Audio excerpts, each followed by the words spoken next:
Hello po mga kababayan, si Dante Maravillas. Dito ulit tayo sa ating podcast, Life with Dante M. May pinapakalat na breaking news daw. Si Banat Bay, posted by Mo Kauson, na ang sabi, si Digong, natagpo ang unconscious. Ayan na.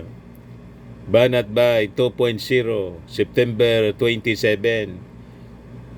Shinare mga kababayan ni Mo Kauson Vlog. Yan o, breaking news. PRRD, natagpo ang unconscious. Ano niya, Mr. Maravillas, masasabi mo? Plus ito pong panlilinlang. Para yung mga tao mag-alsa, lumusob sa Palasyo Malacanang. Kasi tinuturo dito yung ating Pangulo, ang siyang nagkidnap, nagpakulong sa ICC kay Digong. Ganoon mga kababayan, ang narrative nila. O ngayon, nagpakalat si Banat Bay ng balita ngayon, breaking news daw. Ito, pakinggan natin. Siguradong ibabiral na naman po ito ng mga DDS. Para gatungan yung ating mga mamamayang Filipino, lalo yung mga supporters nila na mag-alsa laban sa ating Pangulo. At iupo na si Sara. Dati military po, ginagatungan na mag-withdraw na ng support. Yung mga post ni Bobby Tiglao. O, dito muna tayo sa pinapakalat po. Breaking news daw ni Banat Bay. Breaking news mga kababayan, si PRRD na natagpuan ng conscious sa kanyang kwarto at ngayon naman maayos na ang kalagayan after many tests na ginawa. Ako po, alam niyo, ito po ay nanggaling mismo kay BP Sara Duterte. Yan po ang kanyang bagong status ngayon. At sabi niya nga, sana ito Galing mismo daw kay BP Sara. Nalaman lang nila ito through a source in the hospital. Alam niyo, talagang dapat talaga pagbigyan po yung interim release ni PRRD. Hindi naman po siya Alam na yung agenda po, interim release. hindi na po yan lalayo, di ba? Kung sabihin niya lang siya dahil walang problema.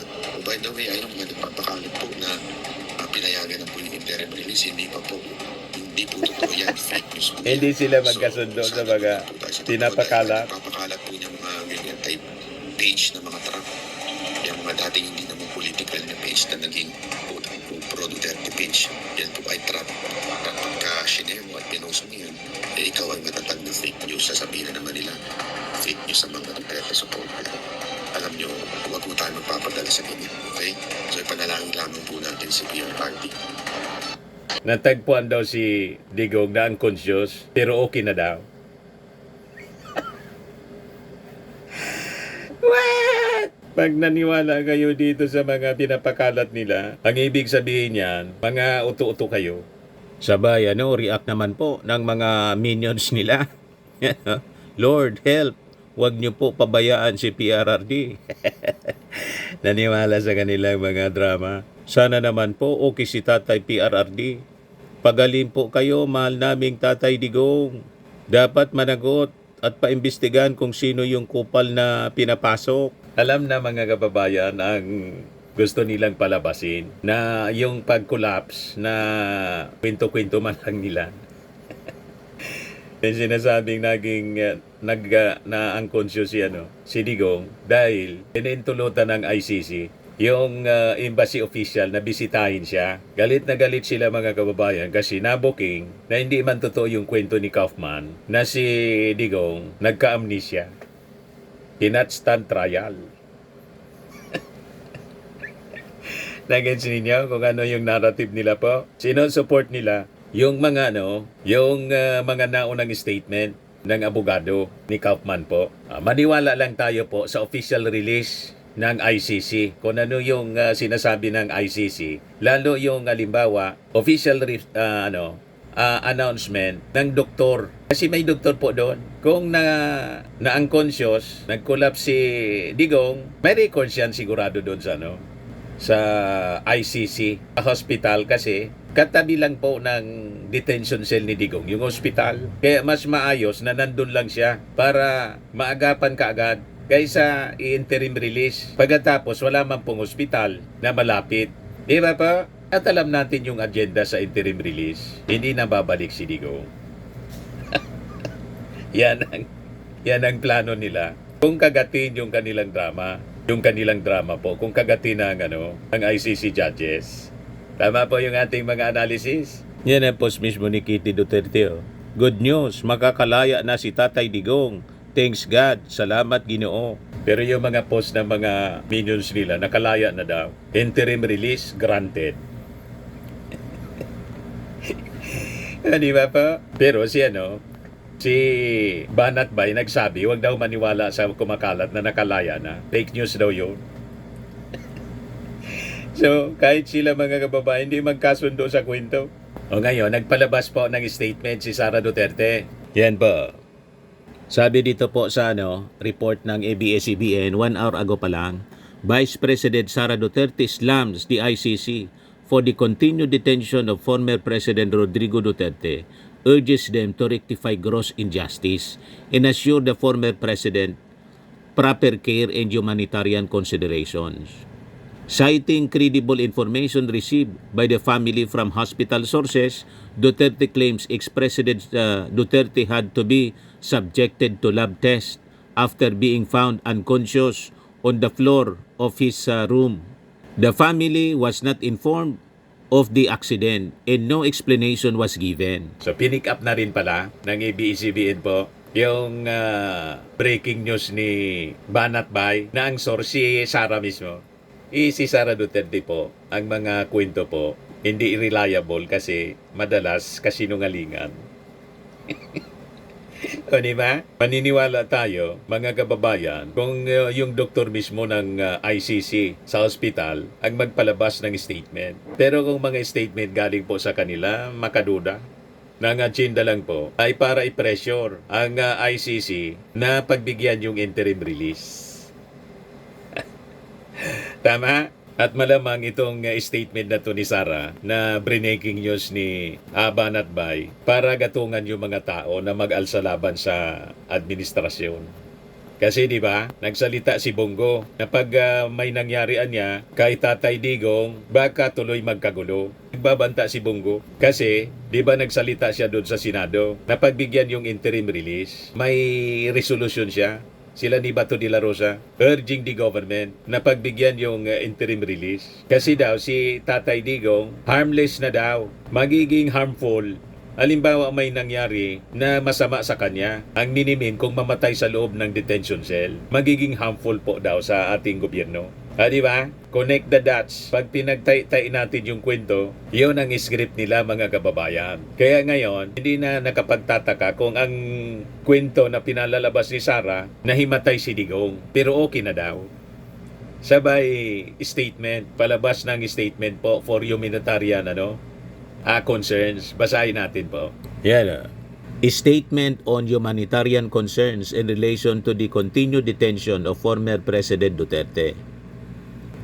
The Philippine government's admission that a so-called welfare check was surreptitiously conducted confirms that the ICC has allowed agents of the government that abducted former President Rodrigo Roa Duterte to intrude upon him and exploit his frail and compromised health.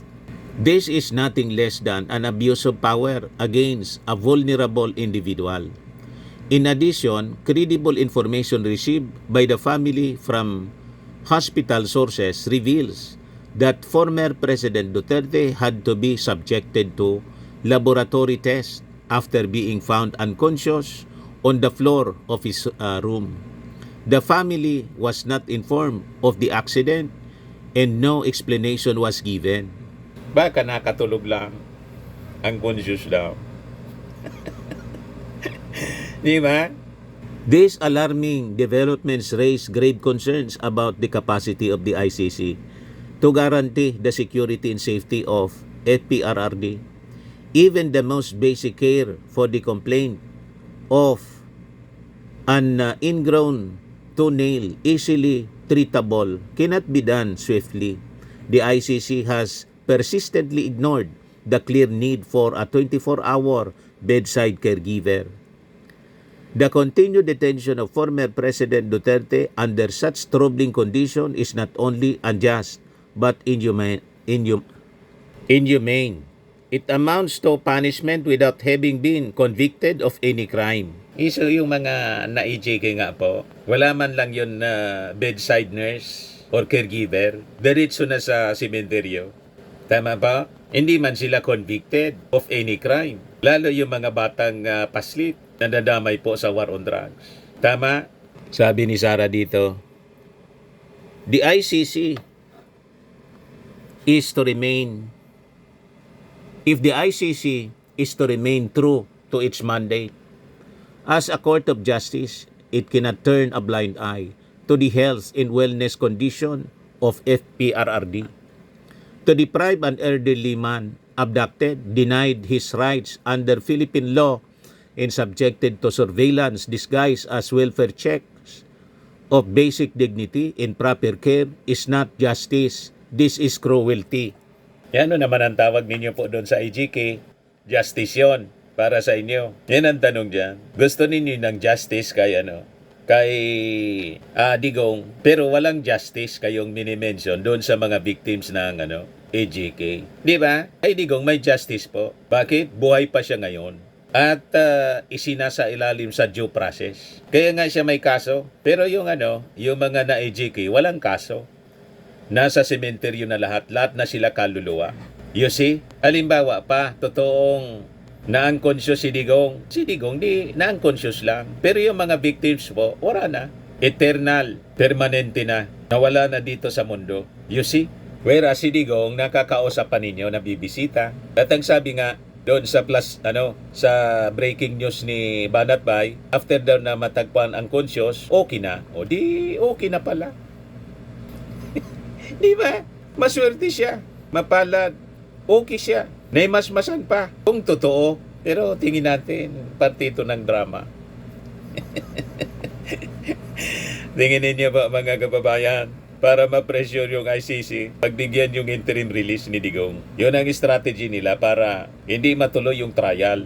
Pag nalimbawa pinagbigyan yung interim release, nailabas mga kababayan sa kung anong host country sinasabi nila, may iba na naman silang magiging kwento para hindi na makabalik si Digong sa ICC. Nagets ninyo ba? Mahilig sila sa pagtay-tay ng kwento. Yan Sabi ni Sara, FPRRD is not a flight risk, has never threatened witnesses or complainants, and has no intent to assume the office of mayor. There is no other reason for his continued detention except to make him suffer for the complaint of disgraced former senator. The ICC should act now to rectify this gross injustice and ensure the former President Rodrigo Duterte is afforded the proper care and ultimately the humanitarian consideration she rightfully deserves. Thank you. Sara Duterte, Vice President of the Philippines, September 27, 2025. Yan Ito sana mga kababayan, mas okay kung ito po in-address niya mismo sa sa mga ICC judges. Pero kung ito statement para sa publiko, para sa mga mamamayang Pilipino po, alam na natin ang intensyon, panggagatong. Para yung mga tao sumusuporta sa kanila, hindi man gumagalaw po para mag-alsa kay President Bongbong Marcos, mag-alsa na ngayon. Kasi pinalalabas nila, mamamatay na si Digong sa ICC detention cell. Nag-collapse na po. Yan ang kanilang kwento. Kaya sabi ng mga nag-react dito, sabi ni Cheat Balucanag Sanchez, look who's talking. We never heard an howl from the Dutertes while Tokang was happening. Sabi ni Cristina Mateo, sos drama na naman. Sabi ni RC Ravesa, sabi nga ni Clarice, ang OA, baka trip lang matulog sa floor, inistorbo nyo. Nagising nga, tapos okay na daw. Hanggat hindi po yung mga doktor yung nagsabi, ICC doctors po, pag tayo maniwala sa kanila kasi alam na natin ang kanilang mga kwento, sa 10 kwento, 12 yung hindi totoo. Di ba po? Sabi ni Max Sorano, humanitarian concern Naisip ba ng Duterte yung panahon ng tukhang? Sabi ni Vincent Paez, nabuking ang drama ng... Sabi ni Silvio Di Umampo, 24-hour bedside caregiver for ingrown toenail. Kailangan po kung gusto ninyong caregiver na talagang asikasuhin siya, i-deliver na rin si Batot saka si Bongo. Para mag-asikaso kay Digong. Sabi ni Louis Andrew Aizon, funny how ironic you're asking for humane treatment. Paano na lang yung mga pinatay nung during the war on drugs campaign? Walang maniwala po sa kwento ni Sarah saka ni Banat Bay.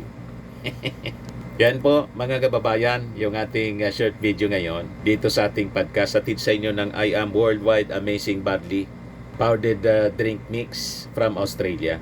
Yung mga gusto po na mag-try nito, mag-message na lang po kayo sa akin o sa aking anak Riz Maravillas. Pwede din kayong magnegosyo nito. Pa-orient na lang po kayo sa aking anak na si Riz Maravillas, architect and entrepreneur po. O lagi nating tatandaan sa buhay, you become what you believe. Bye-bye po. God bless.